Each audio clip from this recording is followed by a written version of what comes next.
बिस्मिल्लाहिर्रहमानिर्रहीम। अस्सलामु अलैकुम नाजरीन, आज हम आपको बर्र आज़म अंटार्कटिका के बारे में कुछ अहम और दिलचस्प मालूमात फराहम करने जा रहे हैं।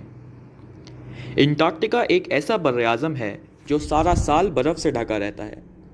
आप यकीनन ये सोच रहे होंगे कि ये बर्र आज़म शुरू से ही बर्फीला है, मगर हकीकत ये है कि लाखों साल पहले यहाँ जंगलात पाए जाते थे। साइंसदानों ने इस बात का अंदाज़ा यहाँ पर दरियाफ्त होने वाली लकड़ी, दरख्तों और पत्तों से लगाया है। अंटार्कटिका में आपको बहुत सी अनोखी चीज़ें देखने को मिलेंगी। इस बर्र आज़म की बर्फ़ की मोटी तह के नीचे पाई जाने वाली झीलें सबसे हैरान कुन चीज़ है।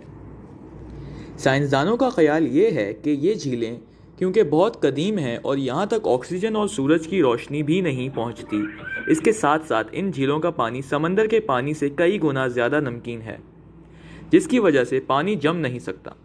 अंटार्कटिका में एक वादी मैकमर्डो ड्राई वैली के नाम से मौजूद है। इसका नाम ड्राई वैली इसलिए है कि यहाँ पर बारिशें नहीं होती। इस वादी में एक सुर्ख रंग का आबशार गिरता है। क्योंकि ये पानी झीलों से ही निकलता है, इसलिए इसके लाल होने की साइंसदानों ने ये वजह बताई है कि इस नमकीन पानी में आयरन की वाफिर मिकदार मौजूद है।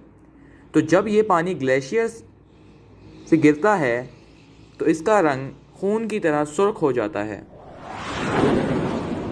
अंटार्कटिका की बर्फ़ की सबसे बड़ी स्लेब का नाम रॉस आइस शेल्फ है। इसकी खुसूसियत ये है कि ये आइस शेल्फ हवाओं की मदद से गुनगुनाता है और ज़लज़ले और मुख्तलिफ़ किस्म के हादसात का पता देता है। अंटार्कटिका में गूगल अर्थ के ज़रिए कुछ अजीब व गरीब हरकत और खलाई मखलूक के भी शवाहिद मिले हैं। साइंसदान इस अजीब व गरीब बर्र आज़म के बारे में खोज में लगे रहते हैं, लेकिन बहैसियत मुसलमान हमारा ये मानना है कि ये बर्र आज़म कुदरत का एक शाहकार है।